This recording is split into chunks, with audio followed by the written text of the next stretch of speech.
So today we're starting 3.3. The objective for today is students will be able to explain how the Bill of Rights ensured the ratification of the U.S. Constitution. So in other words, how did the Bill of Rights ensure or guarantee that the U.S. Constitution would get passed or ratified? So there were two groups that debated whether or not we should pass the U.S. Constitution or accept the U.S. Constitution as our form of government. In the first group were the Federalists, who said, yes, we should. And then the second group were called the Anti-Federalists, who said, no, we should not. The Federalists favored a strong constitution. They favored a strong central government. They said that the strong central government was key to economic development. If we wanted to be an economic country, then we needed to have the U.S. Constitution.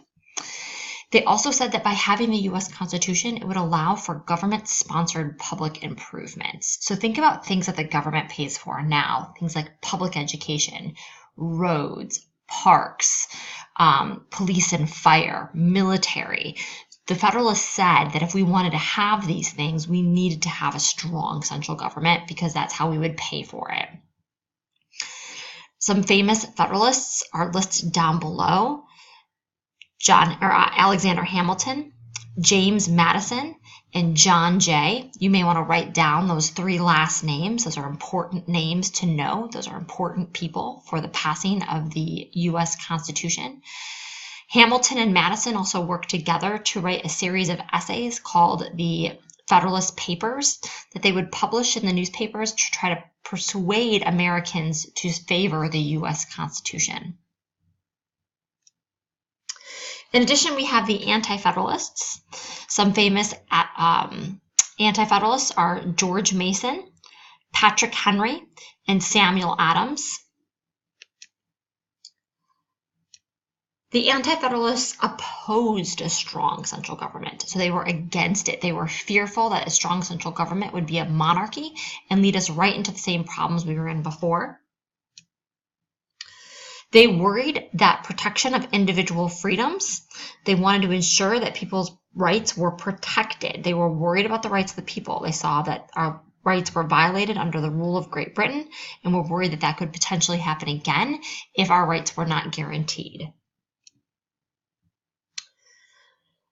The debate, however, ensued over a strong central government. There was a belief that we needed a strong central government in order to facilitate commerce, meaning allow for people to have businesses and for those businesses to function properly, to manage foreign trade, meaning trade with other individuals, provide for a national defense, and to conduct foreign relations. So because of this need for a strong central government, we knew that we also needed to protect the individual freedoms or the individual rights of people. So what the Federalists and Anti-Federalists decided upon was they decided to go ahead and create the Bill of Rights. The Bill of Rights was agreed upon in order to satisfy the Anti-Federalists' want for individual freedoms, but at the same time allow for the Federalists to have a strong central government. So the Bill of Rights is a written guarantee of your personal individual freedoms. This is what protects you as a person. The Bill of Rights are the first 10 amendments to the U.S. Constitution. It offers protection for individual freedoms. Some of those protections are the freedom of religion and speech, right to due process, right to a trial, and protection from cruel and unusual punishment. Those are just some of the main ones. There are 10 total. We're going to go over those all 10 in a minute. But these are some of the highlights or the main things that you are protected against because of the Bill of Rights, because the first 10 amendments of the U.S. Constitution allows for these protections to take place. If we take a look at the Bill of Rights, this is a simplified version of them. Number 1 is the freedom of religion, speech, press, assembly, and petition, meaning that you have the right to protest, you have the right to get together as a group. The second is that you have the right to bear arms in order to keep a well-regulated militia. Number 3, no quartering of soldiers, meaning that you do not have to house soldiers in your home. 4, freedom from unreasonable searches and seizures. 5, the right to due process of the law, freedom from self-incrimination, and double jeopardy.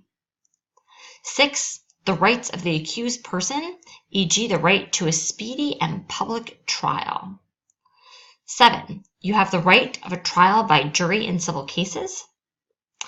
8, freedom from excessive bail and cruel and unusual punishment. 9, other rights of the people. And 10, powers reserved to the states. So these are the Bill of Rights. These are your individual freedoms that you are guaranteed.